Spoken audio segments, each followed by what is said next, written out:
मेरा पुत्र।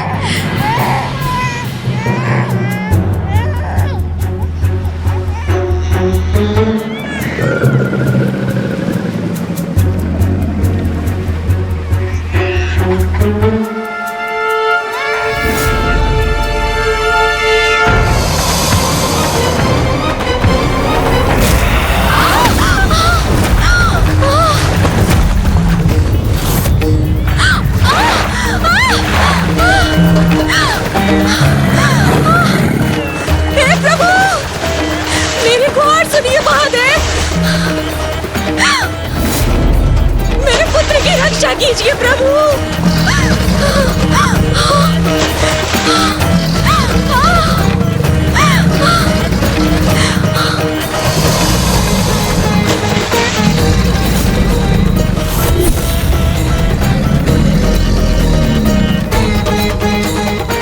तुम्हें कुछ नहीं होगा पुत्र, भोलेनाथ पर भरोसा रखना।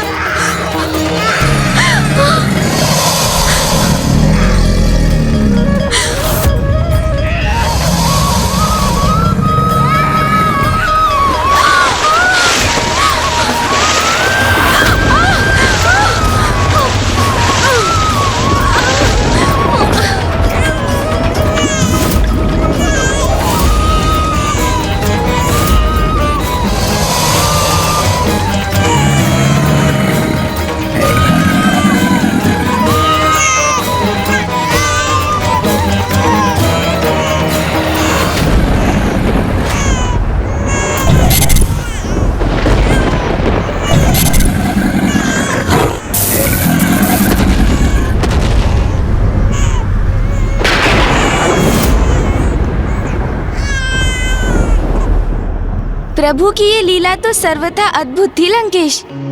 उस नवजात शिशु के जन्म के पूर्व उसके पिता और अब जन्म के उपरांत उसकी माता दोनों ही मृत्यु को प्राप्त हुए, किंतु अनाथ होकर भी उसकी माता के शब्द उन शब्दों में निहित प्रभु के प्रति अटूट आस्था और विश्वास को उस अबोध बालक ने अपने हृदय में धारण किया और स्वयं जगत पिता महादेव का शरणागत बन गया।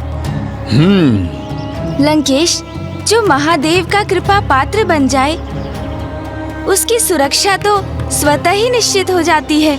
यही तो भक्ति का मूल मंत्र है गौरी पुत्र।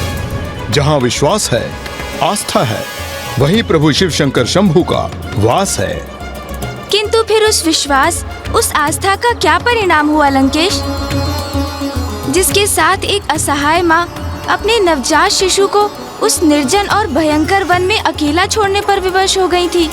वो भयंकर वन तब और भी भयंकर होने वाला था गौरी पुत्र, क्योंकि अब शीघ्र सूर्यास्त के साथ रात्रि का आरंभ होने जा रहा था।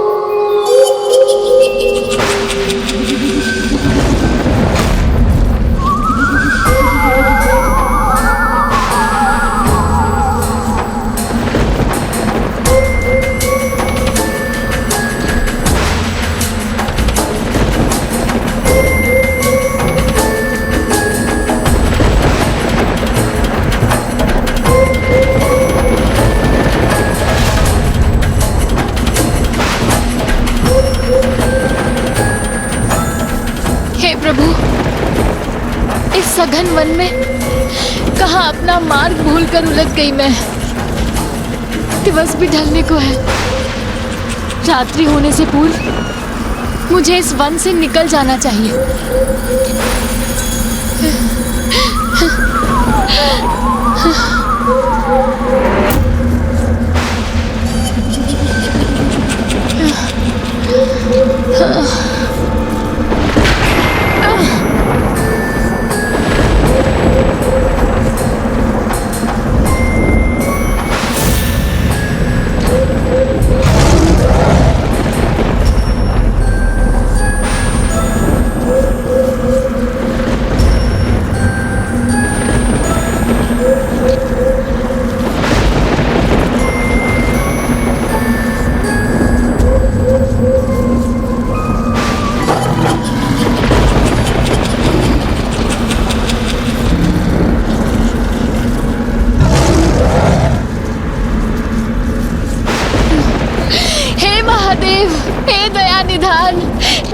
कीजिए इस भिक्षुणी पर। अभी अंधकार मत होने दीजिए प्रभु। मैं इस भयंकर वन में हिंसक पशुओं के मध्य अकेली न रह जाऊं प्रभु। प्रभु किधर जाऊं, कुछ समझ नहीं आ रहा।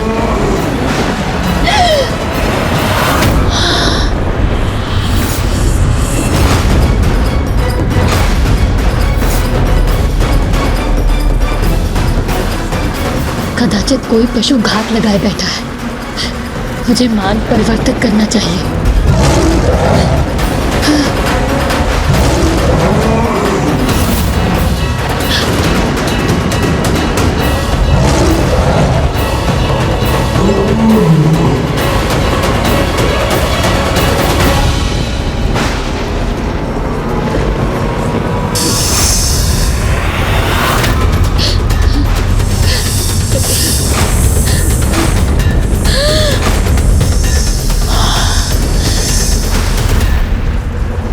यहाँ तो पग पग पर संकट है।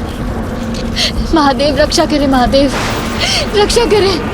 महादेव कहाँ जाऊं प्रभु।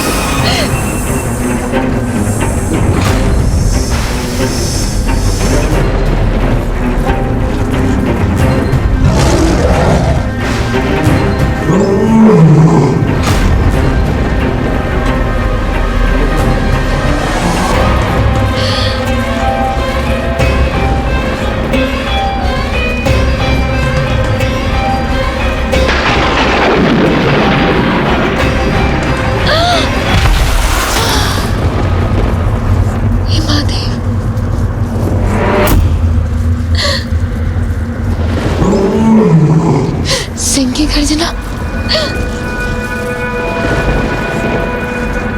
मैं तो सभी ओर से संकटों से घिरी हूँ, किंतु मुझे ऐसा आभास क्यों हो रहा है जैसे कोई अदृश्य शक्ति मुझे इस मार्ग से नहीं अपितु दूसरे मार्ग से जाने का निर्देश दे रहा हो। किंतु मैं जाऊं तो जाऊं किस दिशा में।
महादेव सहायता करे प्रभु। इस भयानक वन में अकेले कैसे रहूंगी मैं।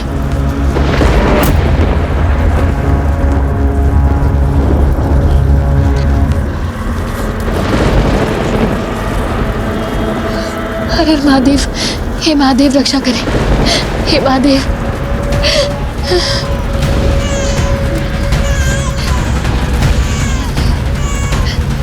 रक्षा करे महादेव।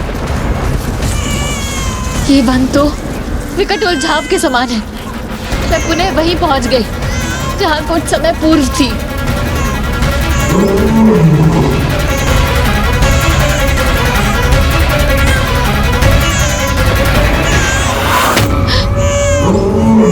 हाँ? वन में शिशु।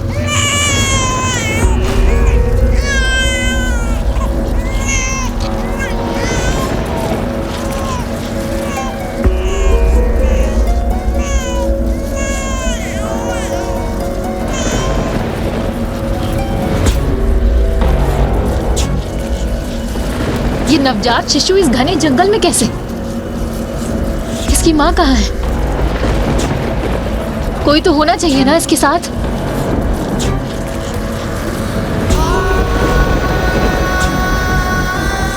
यहाँ तो मुझे कोई नहीं दिखाई दे रहा।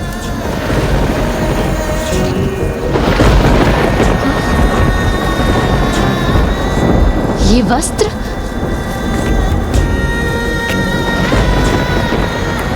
अर्थात अकेला नहीं था ये शिशु।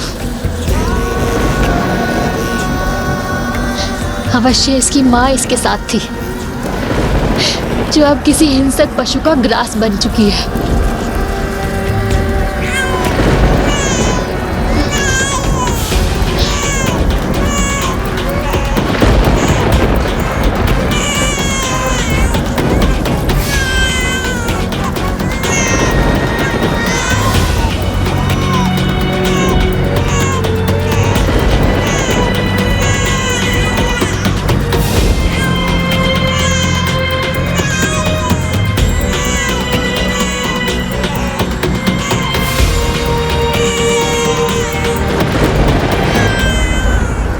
देवी,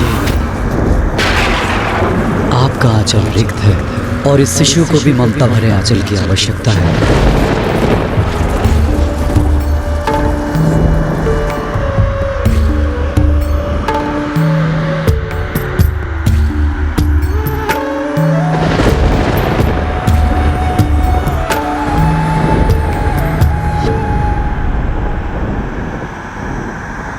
कदाचित नियति भी आप दोनों को एक साथ यहाँ ले आई है। आप दोनों इस विशाल जगत में एकाकी हैं। इस शिशु के पालन पोषण के लिए, सभ्य और संस्कारी बनने के लिए इसे आवास और मनुष्यों की अच्छे संगत की आवश्यकता होगी। इसलिए आप इस शिशु का पालन पोषण कीजिए, क्योंकि वृद्धावस्था में यह आपकी सेवा करेगा।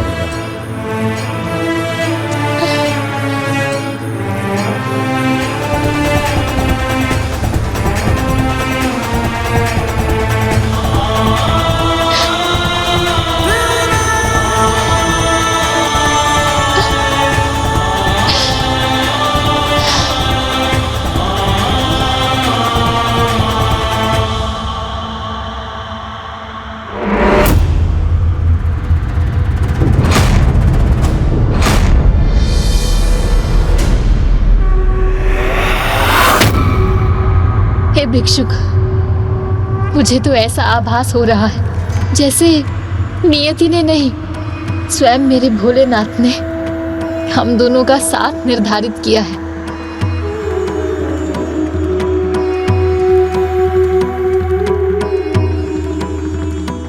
पुत्र, भोलेनाथ ने तुम्हें मुझे सौंपकर मेरा रिक्त आंचल भर दिया, मुझे मेरे जीवन का एक नवीन आधार दे दिया। मुझे ज्ञात है तुम्हें भोजन देने और तुम्हारा पालन पोषण करने हेतु मेरे पास कुछ नहीं,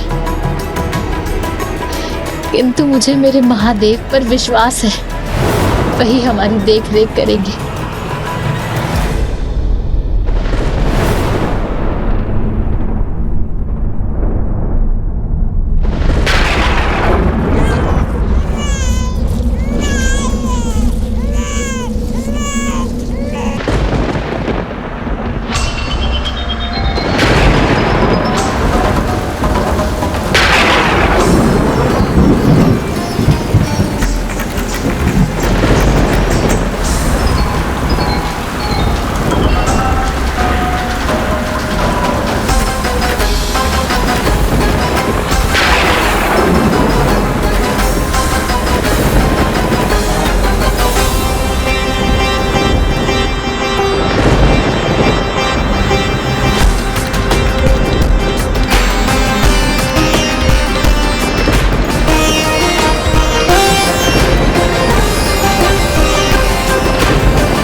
प्रभु महादेव पर पूर्ण आस्था होती है, उन पर वो सदैव कृपा दृष्टि रखते हैं। ये घटना तो इसका ही एक और उदाहरण थी। आयु में वृद्धि होने के साथ वो बालक प्रभु शिव शंकर शंभू के प्रति अपनी दोनों माताओं का अटूट विश्वास और आस्था आत्मसात करता गया।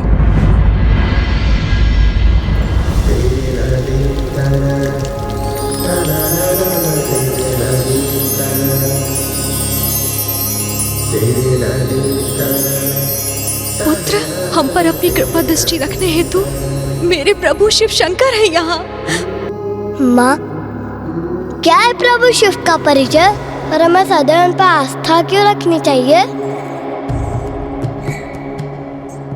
शिव वो शून्य है जिनसे समस्त ब्रह्मांड प्रकट हुआ। वो अनंत है, सर्वव्यापी है। वही सृजनकर्ता भी है, संहारक भी और विनाशक भी। सब कुछ उन्हीं से है पुत्र, किंतु मेरे अनुसार तो शिव ही सर्वोच्च है। सृष्टि में जीवन के आधार है, इसीलिए सदा स्मरण रखना पुत्र। प्रभु शिव में सदा आस्था और विश्वास रखना, फिर जो भी होगा उत्तम ही उत्तम होगा। मुझे प्रभु शिव शंकर में अनंत आस्था है माँ। जो भी होगा सदा उत्तम ही होगा।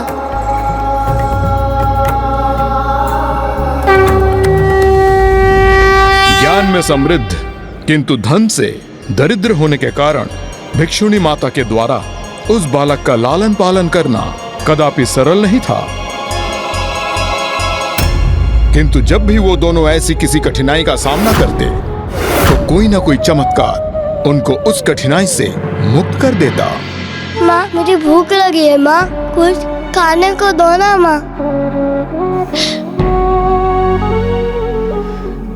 कहाँ से लाऊं भोजन? कुछ भी तो अन्न नहीं है घर में पकाने के लिए। प्रसाद लाया हूं मैं।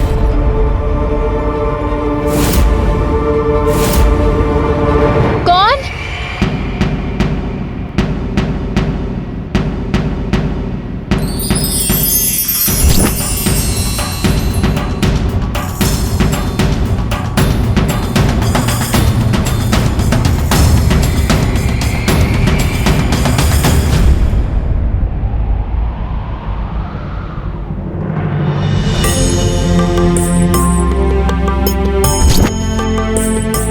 ये लो पुत्र, प्रभु का प्रसाद ग्रहण करो।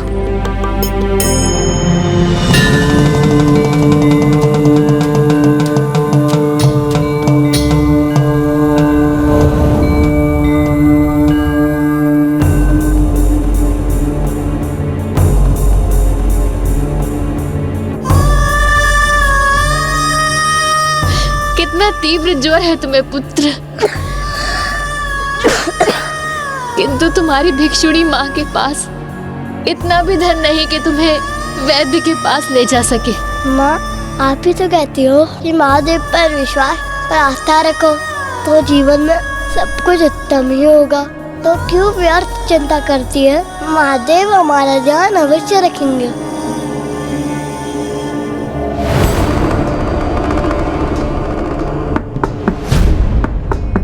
बाहर बहुत वर्षा हो रही है देवी, तो क्या मैं यहाँ आपके द्वार पर इस वर्षा के थमने की प्रतीक्षा कर सकता हूँ? मैं एक वैद्य हूँ, निकट के ग्राम के रुग्ण व्यक्ति का उपचार करने आया था।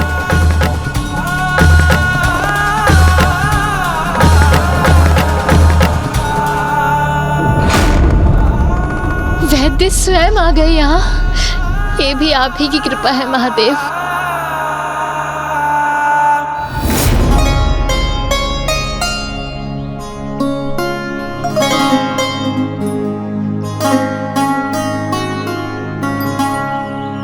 माँ, सभी बालक गुरुकुल जाते हैं तो मेरा वहाँ जाने का अवसर कब प्राप्त होगा माँ?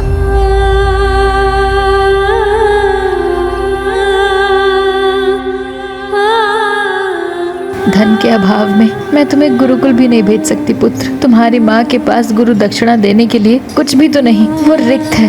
बताइए ना माँ, मैं कब जा सकूंगा गुरुकुल? जब महादेव की इच्छा होगी तब। चलो।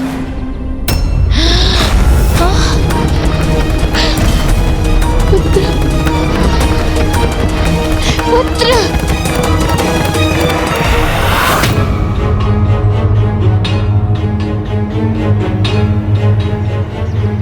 हमें क्षमा करें गुरुवर, हमने आपके अध्ययन अध्यापन में बाधा डाली। हम अभी चले जाते हैं। चलो पुत्र। कहाँ जा रहे हो तुम? तुम हमारे गुरुकुल में प्रवेश कर चुके हो, तो हमारे शिष्य हो।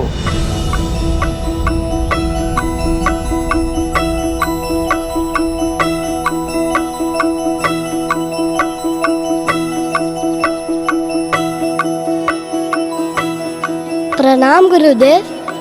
तुम्हारा नाम क्या है बालक? क्या नाम है तुम्हारा? पुत्र। मेरा नाम तो पुत्र है गुरुदेव। पुत्र?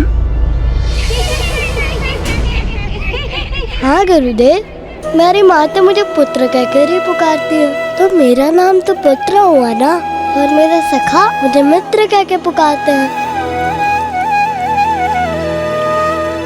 और आप सभी मुझे सहपाठी कह के पुकार सकते हैं। इसीलिए पुत्र, मित्र, सहपाठी, शिष्य और शिव भक्त, यही मेरा नाम है। जो आपकी इच्छा हो आप उस नाम से पुकार लीजिए।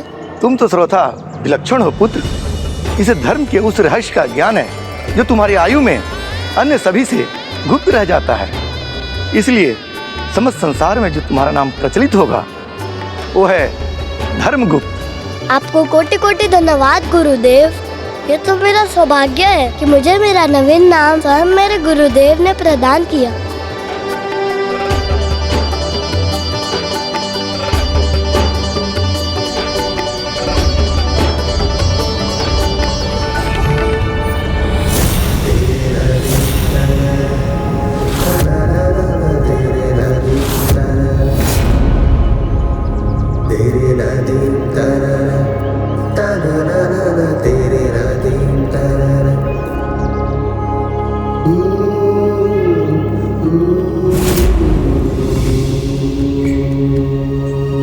इस प्रकार समय के साथ साथ वो बालक धर्मगुप्त युवा अवस्था में पहुंच गया और अब वो ज्ञान अर्जित कर अत्यंत ज्ञानी हो चुका था।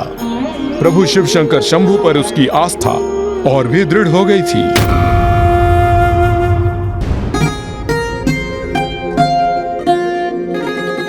मित्र, ये मार्ग अनुचित है, इस पर मत चलो। ये अनुचित मार्ग नहीं है मित्र, ये तो हमारे गृह के लिए सबसे छोटा रास्ता है। धर्मगुप्त, कदाचित तुम्हें ज्ञात नहीं, इस वन में राज विरोधी सशस्त्र दस्यु समूह घात लगाए हुए रहते हैं और इसलिए इस मार्ग से जाना तो स्वयं संकट को आमंत्रित करने जैसा है। भानु, इस प्रकार भयभीत होने की आवश्यकता नहीं है। हमें विश्वास के साथ आगे बढ़ना चाहिए। मुझे तो प्रभु शिव शंकर में संपूर्ण विश्वास है, पूर्ण आस्था है। उनकी कृपा से जो भी होगा सर्वथा उत्तम ही होगा। यदि तुम भी उनमें वैसा ही विश्वास रखने में समर्थ हो तो मेरे साथ आओ, अन्यथा मैं अकेला ही आगे बढ़ जाऊंगा।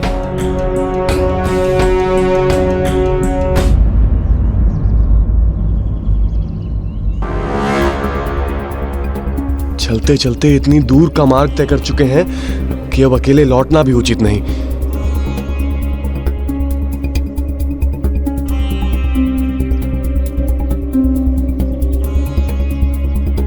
मित्र, अरे किस मूर्ख ने यहां इतनी सारी शिलाएं स्थित कर दी? कदाचित उसी ने मित्र, जिसने यहां कुछ छिपाने का प्रयास किया है। ध्यान से देखो मित्र भानु,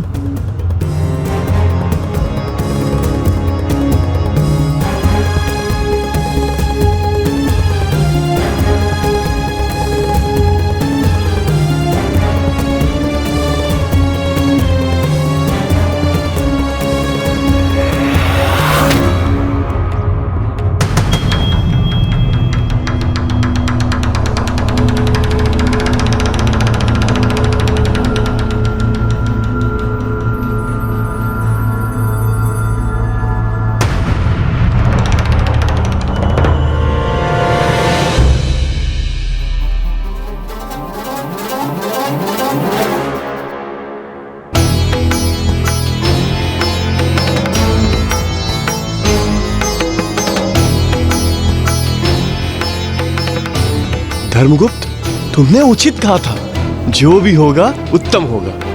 अरे देखो, इतने अधिक धन से तो हमारे जीवन की सारी दरिद्रता नष्ट हो जाएगी। चलो इसे हम दोनों आपस में बांट लें। किंतु क्या यह उचित होगा मित्र?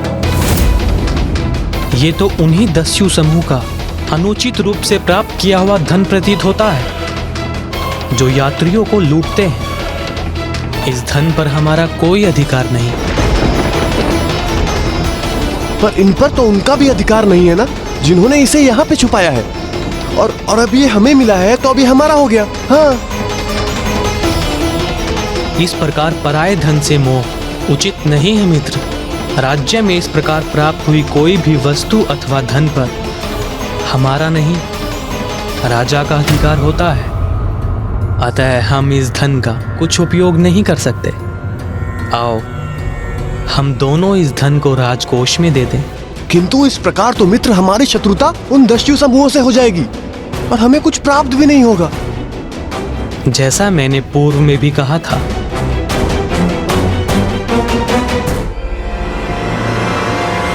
मुझे प्रभु शिव में पूर्ण आस्था है। जो होगा उत्तम ही होगा।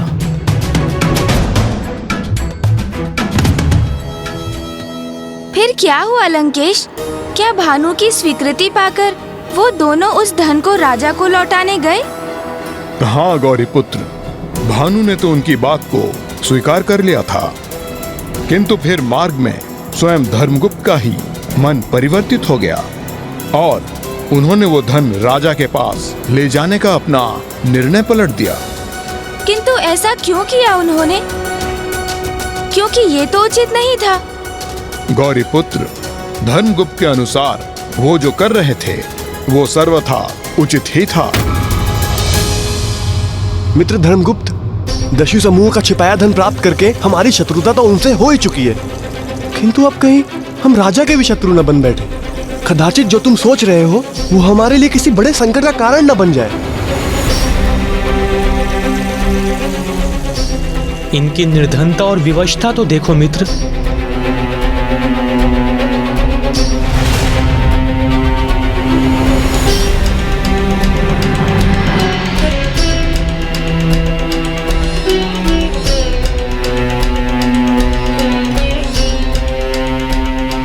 यहाँ अकाल और भूकंपन के प्रकोप के उपरांत इनके लिए कुछ भी शेष नहीं रहा है। तो क्या इस धन से इनकी सहायता कर हम कुछ अनुचित कर रहे हैं? अभी तो तुमने कहा था कि यह धन हमारा नहीं, जो धन राजा का है हम उसे कैसे बांट सकते हैं मित्र?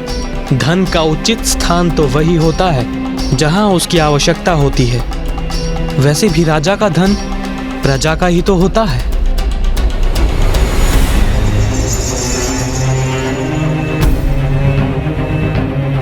एक बार उचित प्रकार से विचार कर लो मित्र, कहीं दस्यु समूह और राजा दोनों से शत्रुता का भयंकर परिणाम न भुगतना पड़े हमें।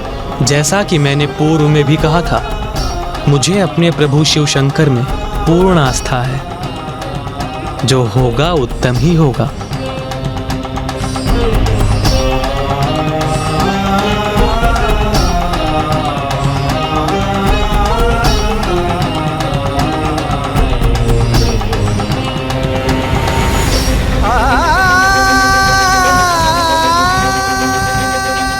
अर्थात लंकेश, धर्मगुप्त उदारता में भी कम नहीं थे।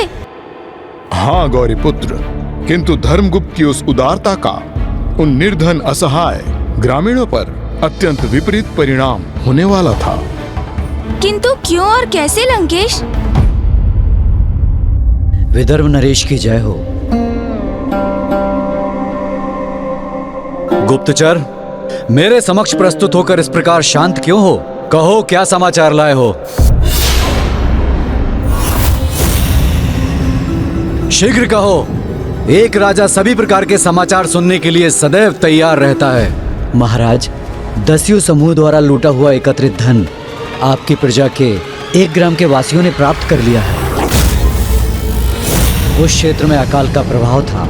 वहां के वासी भोजन रहित पीड़ा से ग्रसित थे, किंतु आपके धन का लाभ उठाकर आनंद पूर्वक अपना जीवन व्यतीत कर रहे हैं। सेनापति!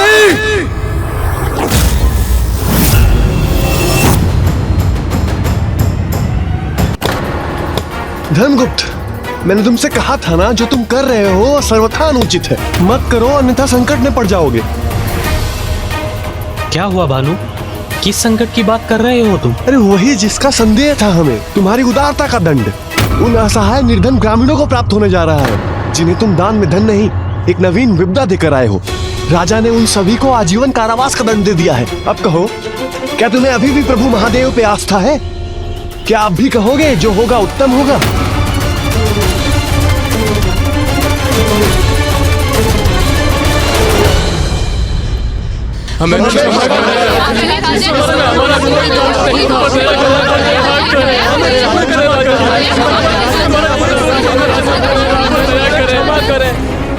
दया ही तो कर रहा हूँ मैं। अभी तो जिस अपराध के लिए तुम सभी को मृत्यु दंड प्राप्त होना चाहिए था, उसके लिए तो मैं मात्र तुम्हें कारावास भेज रहा हूँ। क्षमा करें महाराज, यदि आपको किसी को मृत्यु दंड प्रदान करना ही है तो मुझे दीजिए वो दंड।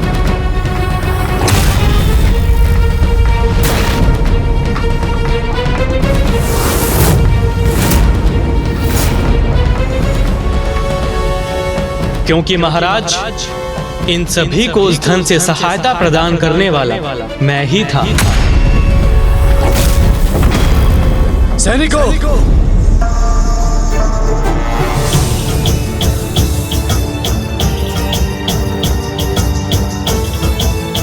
इन्हें क्षमा करें महाराज, इसमें इनका कोई दोष नहीं है। इन्हें तो ये भी नहीं ज्ञात कि जो धन इन्हें मुझसे प्राप्त हुआ है वो कहां से आया था। किंतु तुम्हें तो ज्ञात था कि दस्युओं ने वो धन अनुचित प्रकार से प्राप्त किया था।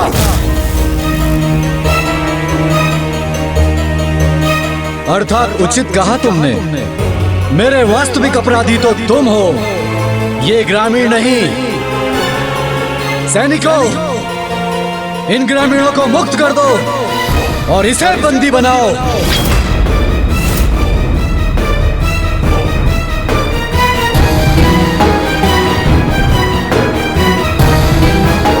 इसे क्षमा कर दीजिए महाराज।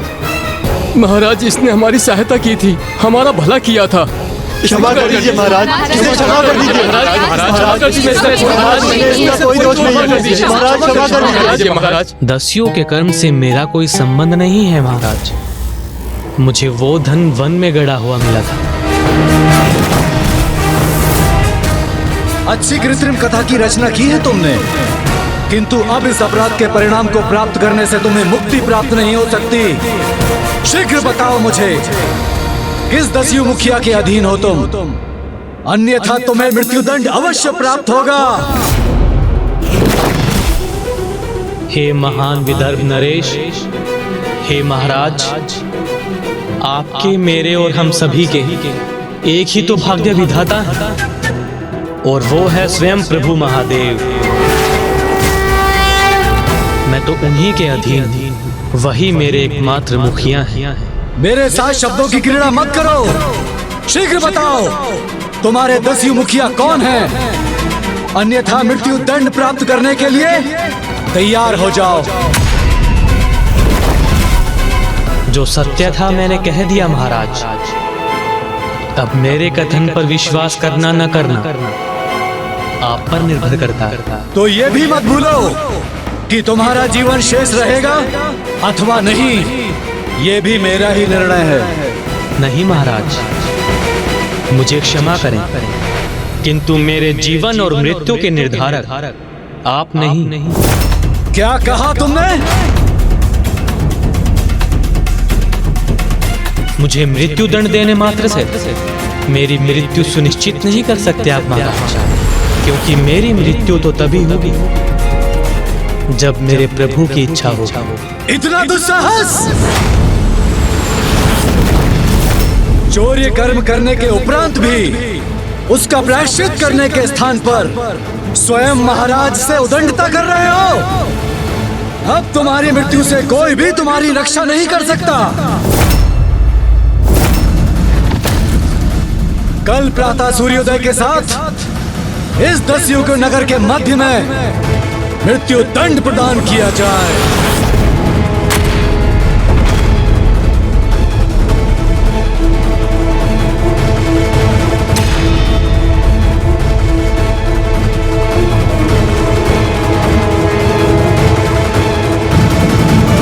मित्र, ये सब क्या हुआ? चिंता मत करो मित्र भानु, मेरे प्रभु शिव शंकर में आस्था रखो। जो होगा उत्तम ही होगा।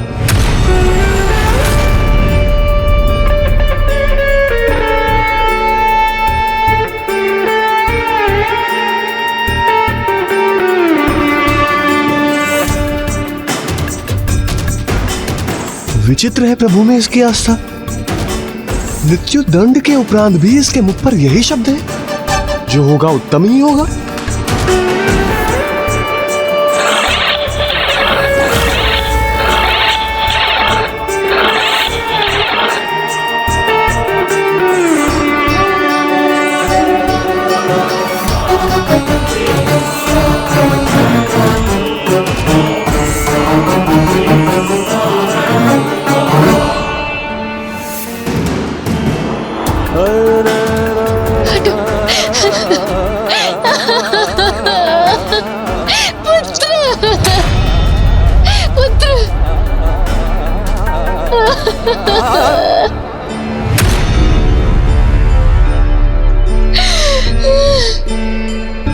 नहीं माता, आप विलाप क्यों करती हैं? आप ही ने तो मुझे सिखाया है कि प्रभु महादेव में हमें अटूट आस्था रखनी चाहिए।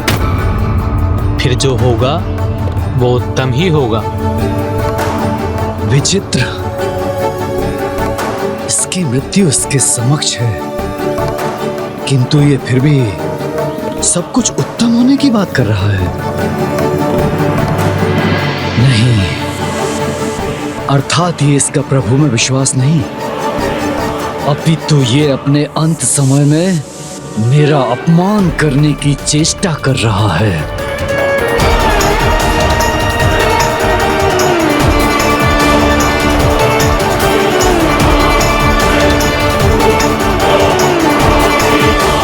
अब संपूर्ण राज्य को ज्ञात हो जाएगा कि विदर्भ नरेश के साथ उद्दंडता करने का दुस्साहस करने वाले की कैसी दुर्दशा होती है। मेरे आदेश का पालन हो।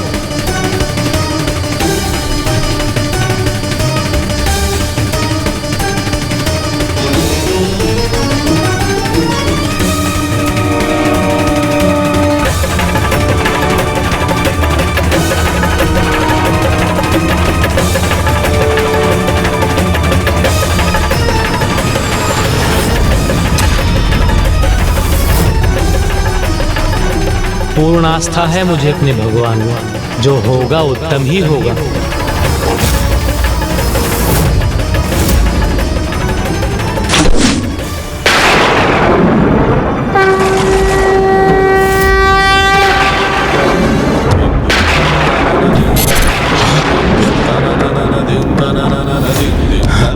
कैसी भयंकर ध्वनि है ये?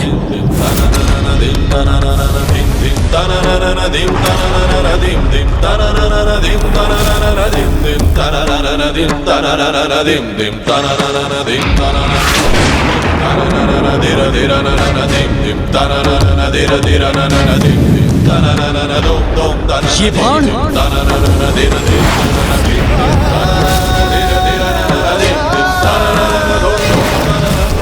सैनिकों, सावधान!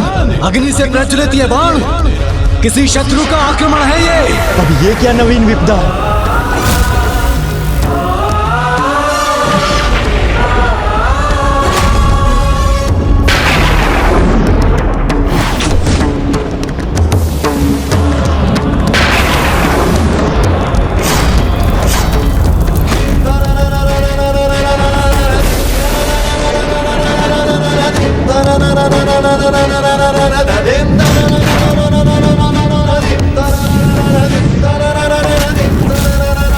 जय प्रभु भोलेनाथ।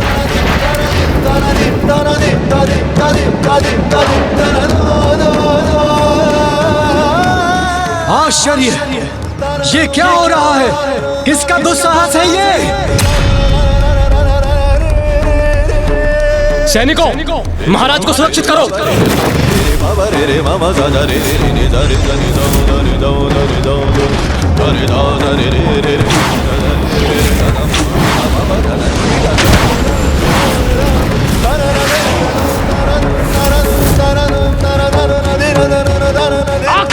यहाँ कोई शेष न रहे।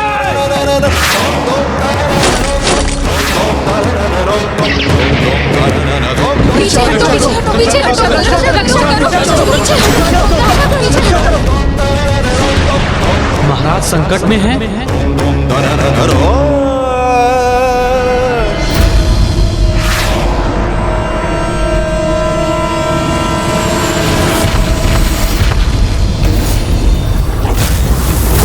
जय प्रभु महादेव।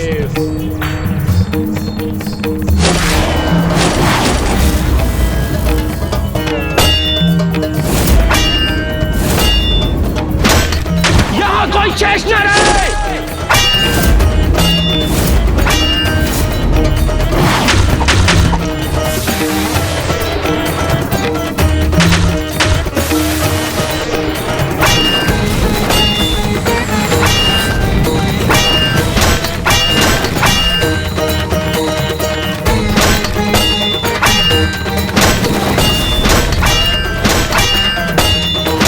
मैंने जिसे मृत्यु दंड दिया वो अपने अद्भुत पराक्रम से मेरी रक्षा कर रहा है।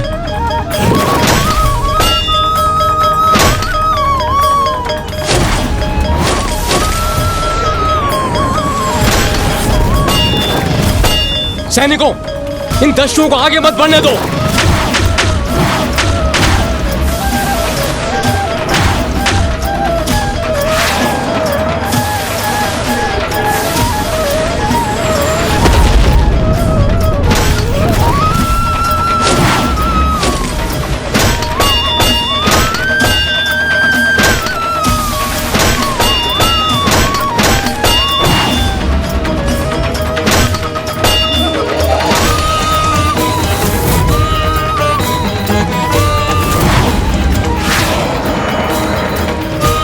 ये दस्यु तो सैनिकों को आहत कर रहे हैं। इन्हें मुझे ही रोकना होगा।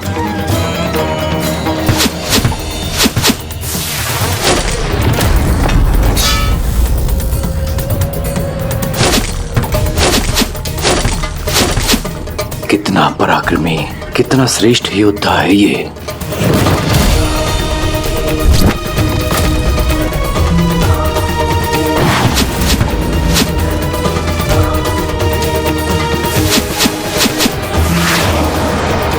जय शिव शंकर भोलेनाथ।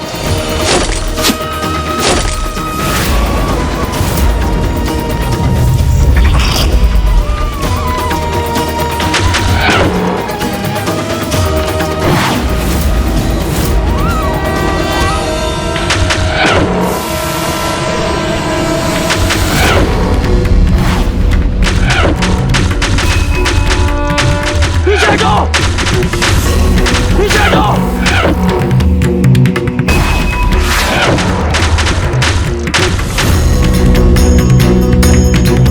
मेरी सेना जिसके समक्ष असफल हो गई उन्हें इस योद्धा ने अकेले ही रोक दिया।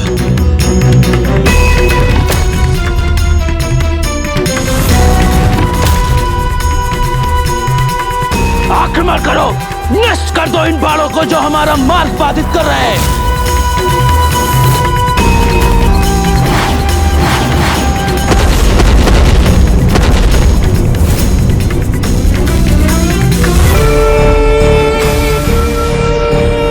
हमारे बाण इनके बाणों को क्षति पहुंचाने में अक्षम क्यों हैं? पुनः प्रयास करो।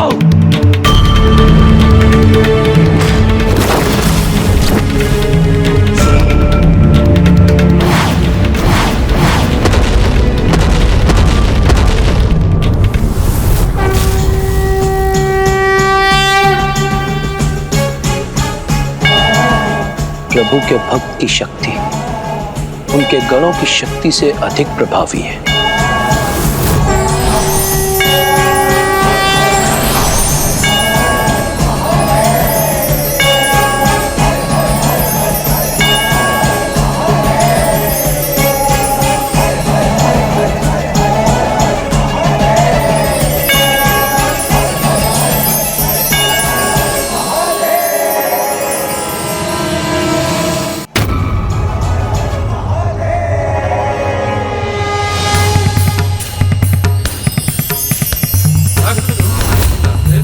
कौन है दस्यु मुखी जिनकी इतनी दिव्य ऊर्जा है?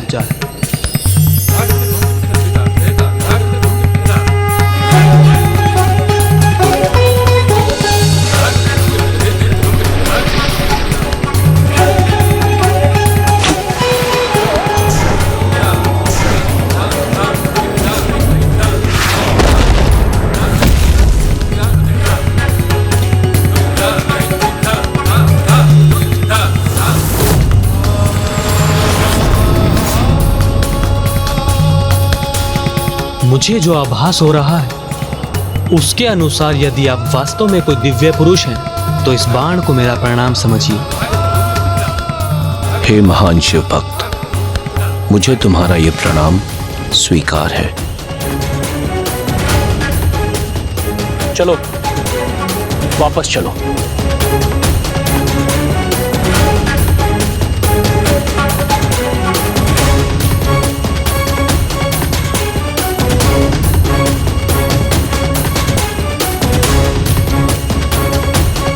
अद्भुत है इसका युद्ध कौशल। महान शिवभक्त धर्मगुप्त की, महान शिवभक्त धर्मगुप्त की, महान शिवभक्त धर्मगुप्त की, महान शिवभक्त धर्मगुप्त की, महान शिवभक्त धर्मगुप्त की।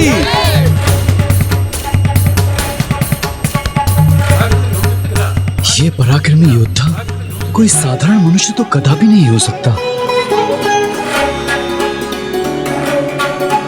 महाराज, इन दस्युओं के आक्रमण से आपका आदेश बाधित हो गया।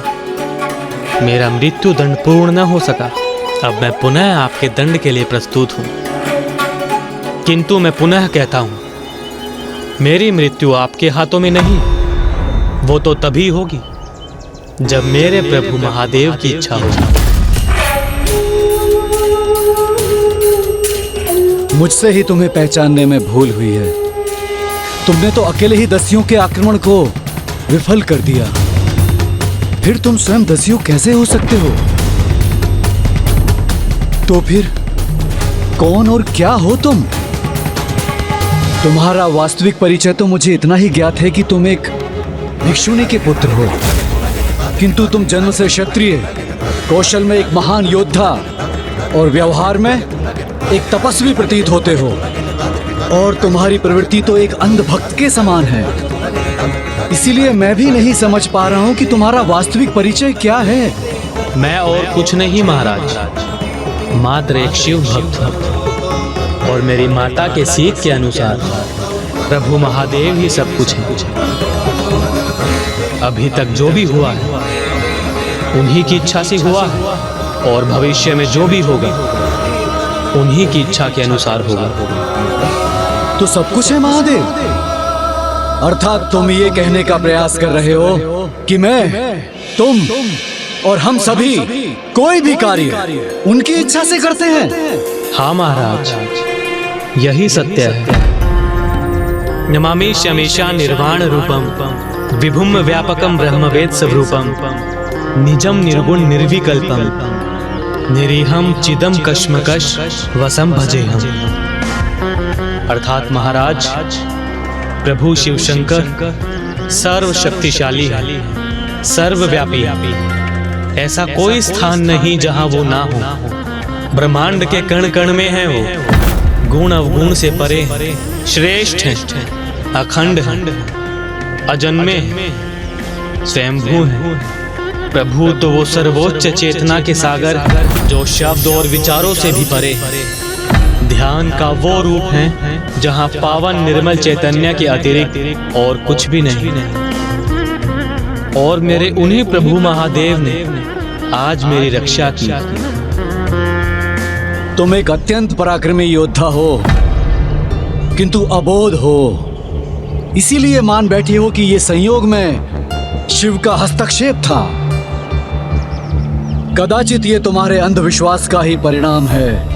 ये अंधविश्वास नहीं है महाराज, ये तो सर्वव्यापी, सर्वज्ञ है। मेरे प्रभु महादेव पर मेरी अटूट आस्था का ही परिणाम। सर्वव्यापी अर्थात तुम ये कहने का प्रयास कर रहे हो कि वो सर्वत्र विद्यमान है। तब तो कहो उनसे यहाँ प्रकट हो और तुम्हारे विश्वास को प्रमाणित करें।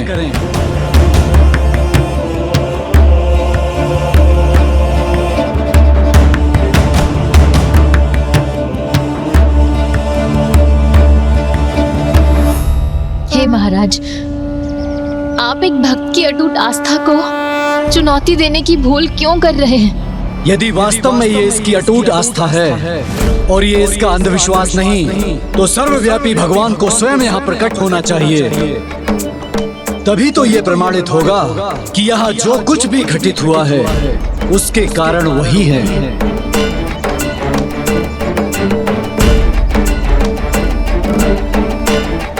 उसने उचित कहा महाराज, जो भी हुआ महादेव की इच्छा से ही हुआ, और आज ही नहीं सदैव ऐसा ही होता रहा है।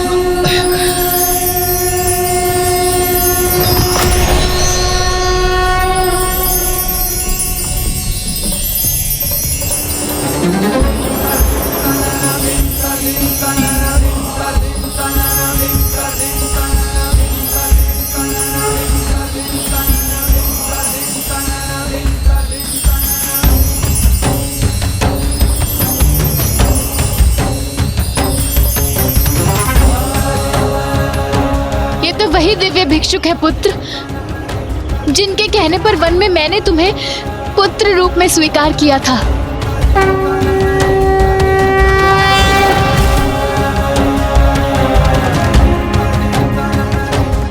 और भक्त धर्मगुप्त का साथ तो महादेव ने उसी दिवस से दिया, जिस दिवस से जब उन भयानक मगरों ने विदर्भ नरेश महाराज सत्यरथ की पत्नी, विदर्भ की महारानी और धर्मगुप्त की माता का अंत करने के उपरांत नवजात शिशु धर्मगुप्त पर आक्रमण किया, तो वो महादेव ही थे जिन्होंने उसकी रक्षा की।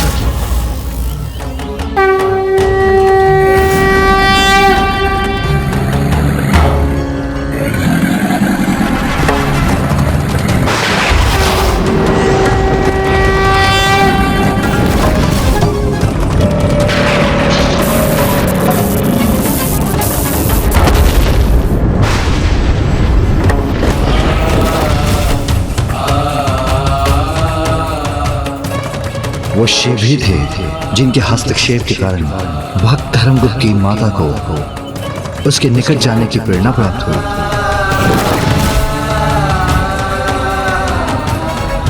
जिस सिंह को उन्होंने देखा था वो मात्र सिंह जन्म धारण किए महादेव ही थे।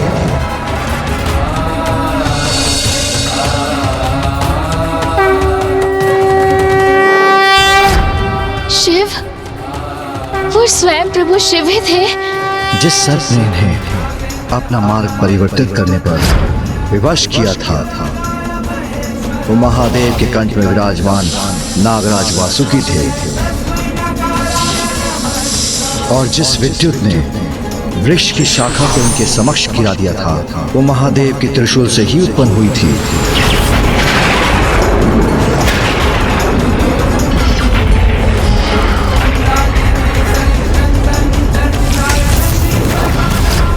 आपकी दरिद्रता के उन दुर्दिनों में भी जब आपके पास भोजन हेतु कुछ भी नहीं था, तब जो हाथ आपकी कुटिया में प्रसाद छोड़ जाते थे वो हाथ शिव शंकर महादेव के ही थे। जब धर्मगुप्त के अस्वस्थ होने पर वैद्य अचानक स्वयं प्रकट हो गए थे, वो भी शिव ही थे। जिस अनियंत्रित बैल के कारण धर्मगुप्त और आप उस गुरुकुल में शरण प्राप्त करने पर विवश हुई थी, वो भी शिव शंकर ही थे।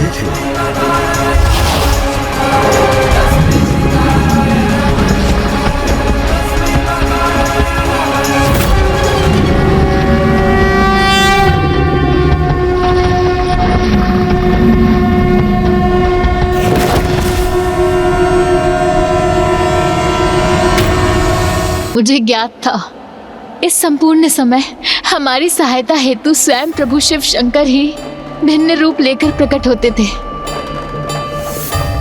उन दस्युओं को लूट का धन वन में छिपाने के लिए प्रेरित करने वाले वो भी शिव ही थे।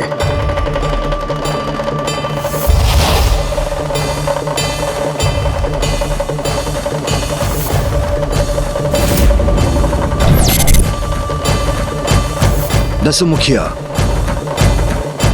ये लूटा हुआ धन हमें इसी वन में छिपा कर रखना चाहिए, क्योंकि राजा के सैनिक चारों ओर फैले हुए हैं। धन यहाँ रहेगा तो सुरक्षित होगा।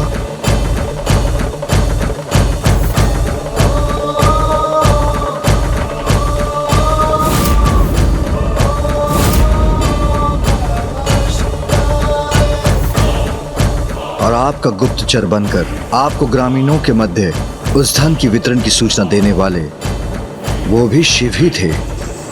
महाराज, दस्यु समूह द्वारा लूट का एकत्रित धन आपकी ही प्रजा में ग्राम के वासियों ने प्राप्त कर लिया है और अभी जिनके आगमन से धर्मगुप्त का मृत्यु दंड टला, वह आक्रमणकारी दस्यु कोई अन्य नहीं, महादेव के भेजे हुए गण ही थे। नहीं माता, आप विलाप क्यों करती हैं? आप ही ने तो मुझे सिखाया है प्रभु महादेव में हमें अटूट आस्था रखनी चाहिए, फिर जो होगा वो उत्तम ही होगा। नंदी, अब उचित समय आ गया है।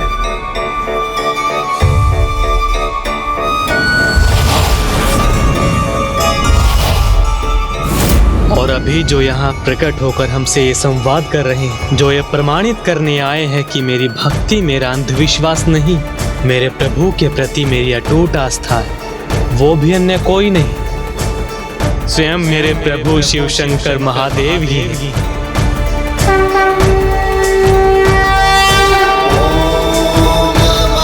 तुम ये कहने का प्रयास कर रहे हो कि वो सर्वत्र विद्यमान है? तब तो कहो उनसे कि यहाँ प्रकट हो। ओम नमः शिवाय।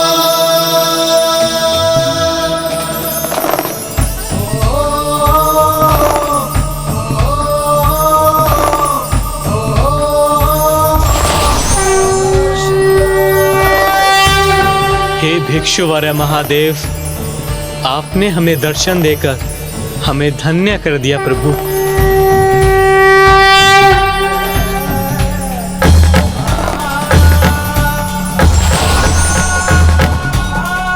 तुमने शरणागत होने का चरम भाव प्रस्तुत किया है। जिस प्रकार तुमने कभी मुझ पर अपनी अटूट आस्था का परित्याग नहीं होने दिया, वैसे मैं भी तुम्हारा परित्याग नहीं कर सकता। हे प्रभु, आपने तो मेरा साथ कभी नहीं छोड़ा, फिर मेरे माता पिता को उनकी सुरक्षा से वंचित क्यों होने दिया आपने? पुत्र, जिन मां ने तुम्हें जन्म दिया उन्हें भी मुझ में अटूट आस्था थी, किंतु उन्होंने अपने पूर्व जन्म में अपने पति की दूसरी गर्भवती पत्नी का वध कर एक घोर पाप किया था।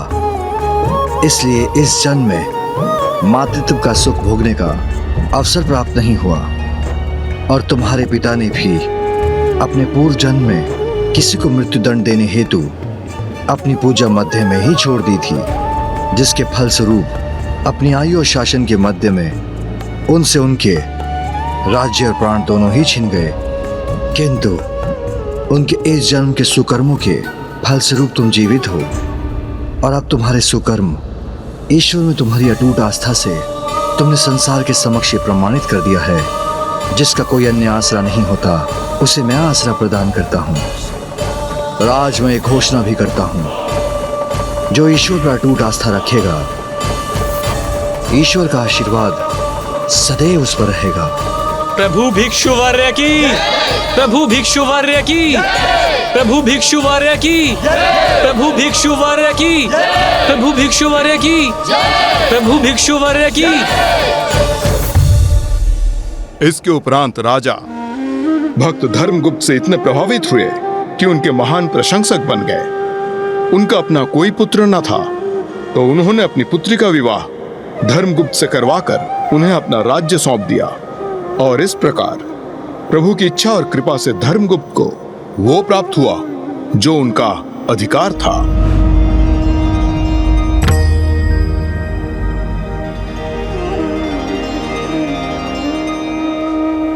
इस प्रकार प्रभु महादेव ने उत्तम जीवन का अगला सूत्र संसार के समक्ष प्रकट किया।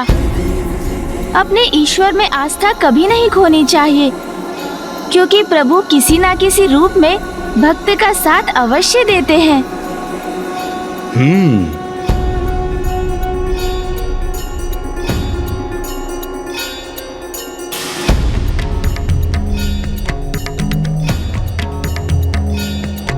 लंकेश, जल ग्रहण कीजिए।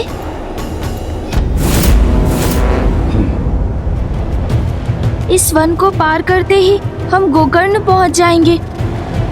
यदि वहां पहुंचने तक मेरी युक्ति सफल नहीं हुई तो वहां से लंका अधिक दूर नहीं।